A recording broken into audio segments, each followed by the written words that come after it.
Hey guys, I'm wrthcrw, a professional Apex Legends coach who's worked with over 300 students across all skill levels, both casual and professional. Today, I'm sharing a coaching session where I talk to a student about how to structure fights so you understand how you actually start winning them, and more importantly, how to start winning ranked games and the importance of getting information during fights.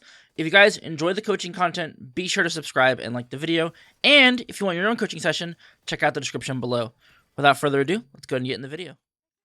So, with all that out of the way and making sense, I want to ask you a idea of how do you win fights?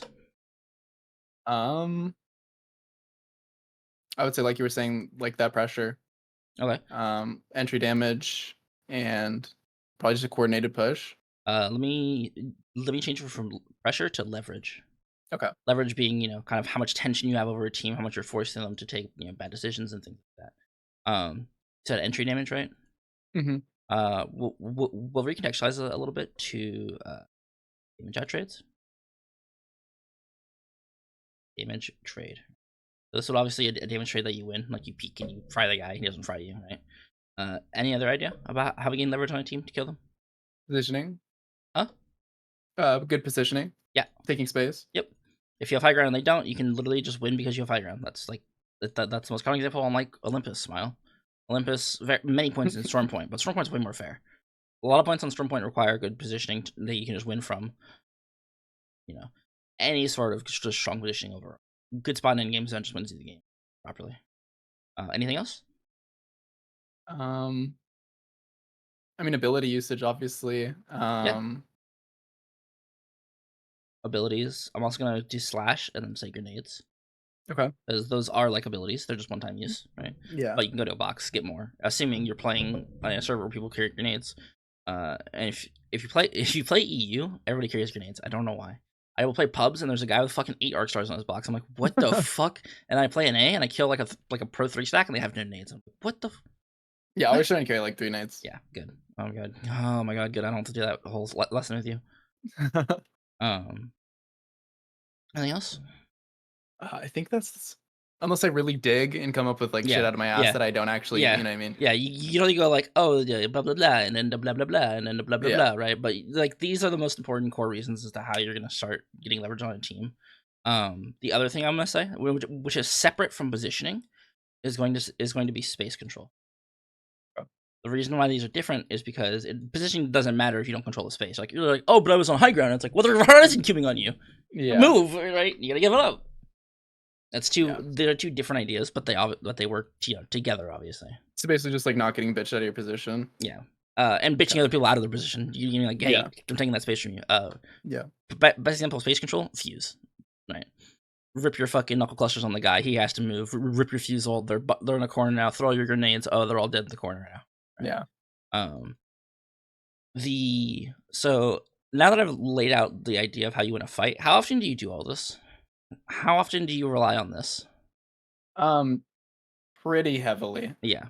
This is the problem that you're gonna run into, especially when you're playing against good teams, is that you are going there's gonna be some sort of there's gonna be a decent level of skill gap, I would say, between you and like pro players and stuff, and that's just kind of obvious. That's just kind of granted. They play the game so much a day.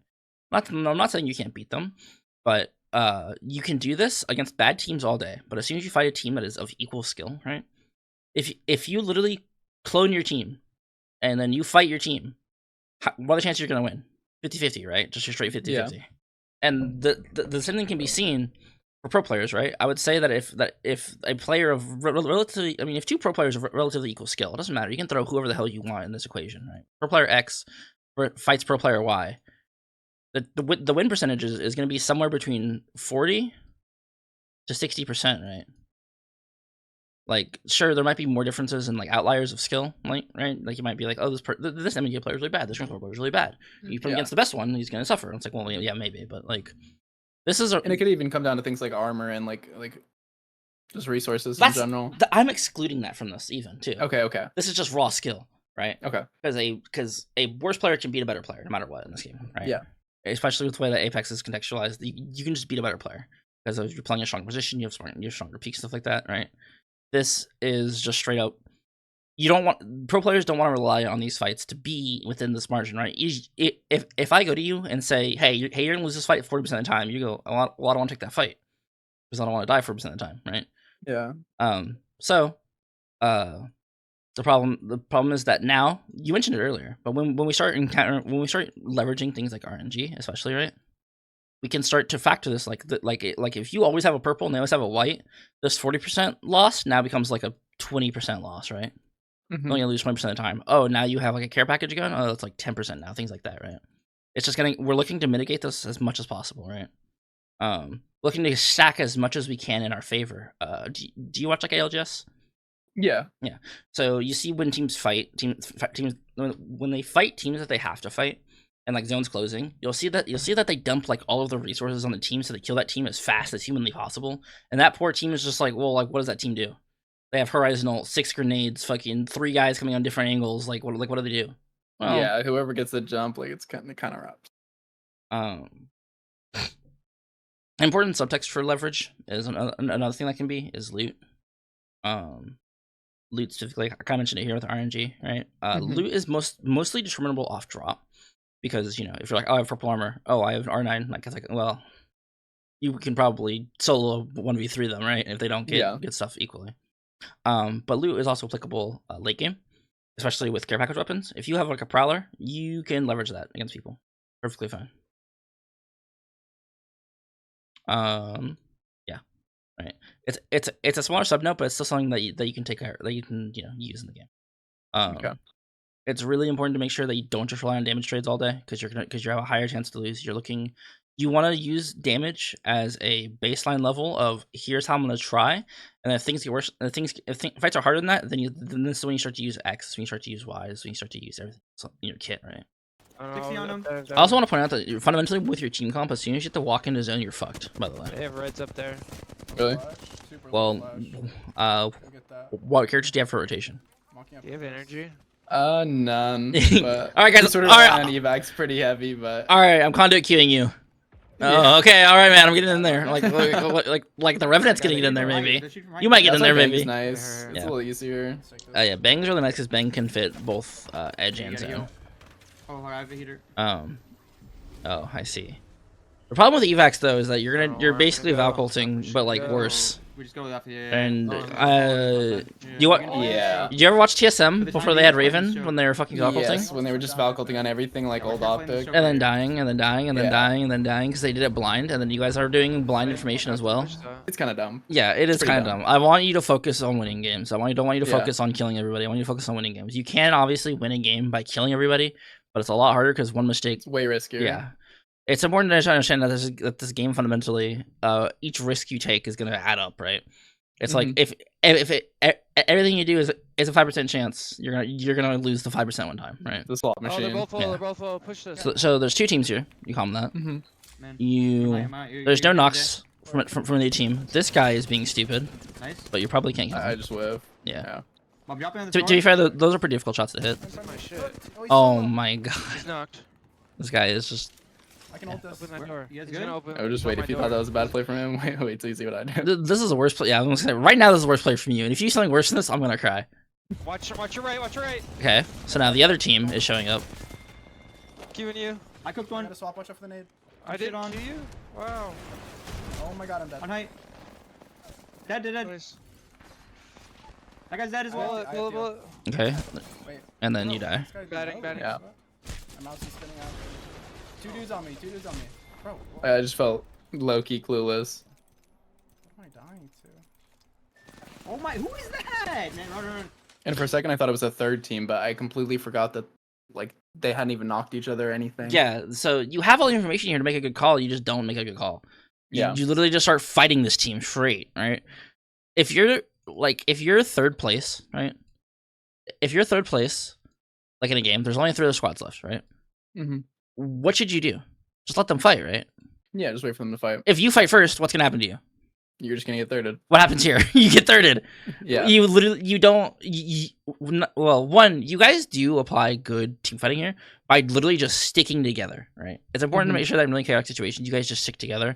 You guys played Three Musketeers and fucking hold hands. That's the most important thing you do in the situation. Because if one person makes a mistake of walking like too far, you triple shoot that guy and that guy fucking blows up, right?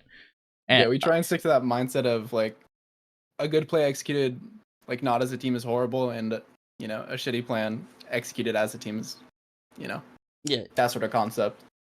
I actually like teaching that a lot. So conceptually, this fight is not. It's like forcing this fight is so dangerous for you, just because of the fact that you have to fight 6 people. You're in a 3v6 right now, right? Yeah. Like your fighting is good, but it doesn't matter how good at fighting you are. If you can wipe one team full, wiping the second team is still harder, no matter what, right? It doesn't matter if you kill the first team clean. You still have to reset in some notion. You have to go for the armor swap, which can be hard to do in certain situations. But this team's just gonna literally play small. You're literally giving them the freest fight of their life, right? Yeah, and they have cap. Yeah, what you're doing is you're looking to fight people with leverage. What leverage do you have on the team inside? Sure, they're all together in a room, so they don't have good space control. But you're literally being baited here by the other team to give yourself a sense of security that you have good space control, right? When you're fighting, you always want to make sure that you're fighting with leverage, right? You always want to have leverage, and if you can't get leverage, maybe don't fight it, right? And if you have to fight it and you can't get leverage, that's more of an issue of maybe like ability usage and stuff like that. But that's a little bit different. You do not have to fight this in any form imaginable, right? Yeah. I also missed that guy up top. I didn't even see him. Wait, there's a guy up top? Yeah. Wait, what? Queuing you. I cooked one. Gotta swap watch out for the nade. That's where I get sprayed from. His Oh, my ass did not see that guy either. Yeah, I did not either. Yeah, I don't even know. Yeah. This guy is laughing at you as maniacally as he ADSs you. But the whole idea here is that you need to play smarter, not harder. You're working hard. You're working twice as hard to do something that's not as difficult, right? Wow. For sure. I think I do that a lot. But just remember the rule of thumb. You always want leverage. I know I've said like 20 times. It's important to make sure that you understand that. You understand that fact. You want every fight to be as easy as possible, right? Yeah.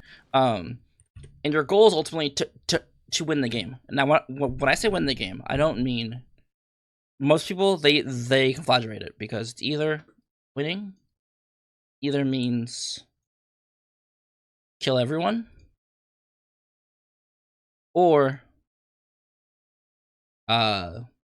kill everyone or be the last one.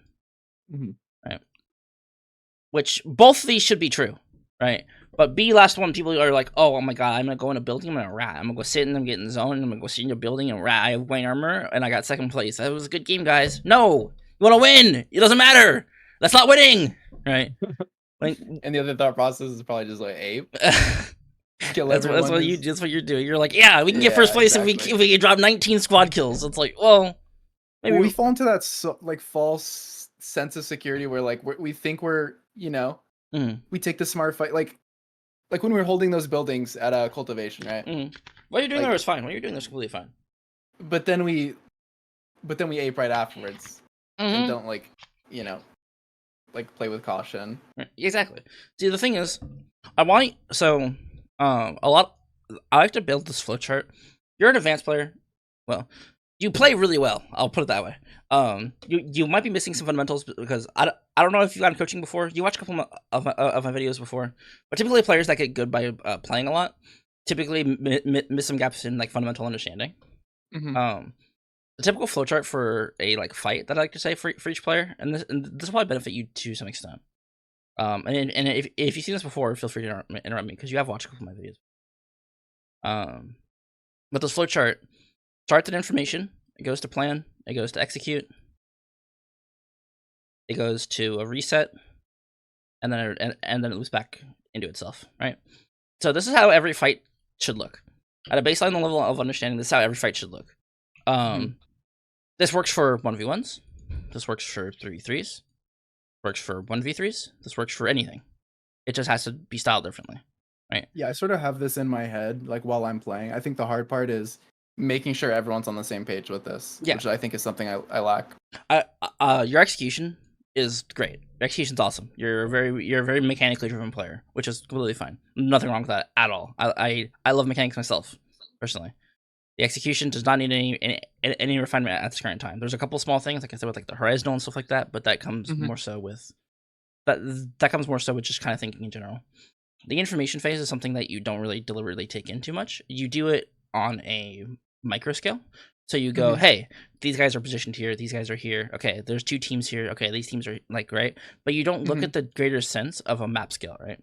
There's actually this bot that got made recently for Apex, where it takes all the information that it can see in the game and then it ingests it to a map data spreadsheet.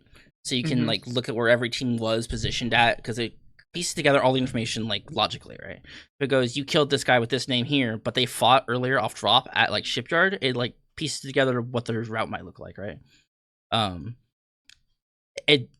basically the whole idea of information is I want you to start thinking like that. I want you to start thinking on a more macro scale. If you fight this team now and they're out of the game, now what do you do after that, right? It's important to make sure that you look at the future and not just the now, right? Everything, all the information you get, well, actually, I'll rephrase that for later. But information should be deliberate, and you should be thinking more so about teams around you, things you have, things the enemies have, right? And just the straight information should lead you to the next step, the plan, where you should understand the first thing you should ask is this a good fight to take, right? Now a good fight to take can be, does it help you win the game? The important thing, does it help you win the game? Do you have to take this fight, right? If you have the luxury of saying yes or no, that doesn't mean you should obviously say no, right? But in situations where you can't answer it cleanly, especially here, right? If you go, oh, but there's 2 teams here. If we kill both teams here, there's only 5 teams left. But it's like, if everything we're looking for right here is risk mitigation, right? I teach this a lot to pub players when they're trying to stack like high kill pub games, right? The idea is that in the early game, in pubs at least, you want to take more risks, right? Because you want to get the snowball going. You want to start getting, you want to get like 5 kills off drop, and if you die to the first guy, it's like, who cares? Just go to the next pub, right? But late game, when you're like, if it's your first ever 20 bomb and you're like 18 kills, don't take a stupid risk and just throw it, right? Don't just like white swing a guy for no reason, and because that guy might have like a prowler, right? You shouldn't do that, right? We're looking for risk mitigation overall. The reason why Seer was such a good legend is because his ult removed any risk mitigation. It removed risk mitigation because you always knew where people were, right? No one could make like a ratting play. But also, someone sees an Epcot ball in the distance, and they're like, I'm not fighting that, right? Yeah. Raven discussed this a lot, the coach for TSM. He like, literally, if you see a Seer ult, the team is not going to want to push you through the Seer ult, right? And that in itself is risk mitigation, right? No other character really has that impact with the role that Seer did, right? There's not really another character where you see the role and go, I don't want to push that, right? Yeah. Every other character is like, whatever. You want to make sure that risk always equal the reward, right? Now let me recontextualize this. If you're in this fight here and you don't have a prowler, right? You are on like double blue armor. You have 0 kills and you have like no meds. Should you fight this? Maybe. Definitely not. I mean, you honestly maybe could. I wouldn't. You maybe could, straight up, because what you want to do here is to win the game, you need resources. You straight up need resources to win the game. It doesn't matter. You can argue on if you want to fight it or not, and I'm not saying that yes you want to fight this or no you don't want to fight this. I'm saying that the idea of why you want to fight an advantageous fight to get the team out of the game, or if you need resources and stuff, right? I see so many, especially when they're like newer to comp, they will go like, oh, we got zone, guys, let's go, and they sit in the building all day, and then they just With like whites. they'll start on white or like 1 blue. And then they'll end the game, 1 purple, double blue. And then like, but the last team was like reds and stuff. I'm like, yeah, because they've been shooting people. You need to extend and push out from your building and stop people from walking in for free and punish them, right? You need to elicit control, right? You need to not just let people walk around for free. And so no matter what you do, you need resources ultimately. You need more meds, you need stuff like that. So if you're finding yourself in a situation where you don't need anything to win the game, that's also another reason why you might not want to fight, right? If it's not already an advantageous fight to take, you might not want to take it, right? The whole goal of this is I'm trying to kind of give you ideas as to why you may or may not want to fight fights because you struggle on understanding what is a good or not good fight to take, right? Yeah. Because again, winning the game requires you to outlive 19 other people, whether you kill them or just survive. Period. Like playing zones, obviously easier than playing edge, right? But also I would recommend you guys to just play zone a little bit harder. I'm not saying just like go run fucking Catalyst Valk and go Valk ult to zone immediately every single time, right? But I want you guys to have a good understanding of how you're going to get to the zone more so, right? Because you guys are running a very let's kill them and walk in the zone. So if someone's gatekeeping us, we kill them, right? That's basically your guys' thought process. You do have evacs, right? But if someone shoots your evac, you guys are fucked, I'll be honest with you. Yeah. If any decent player shoots your evac, and then you guys are dead, right? You're banking all of it on the fact that you have evacs.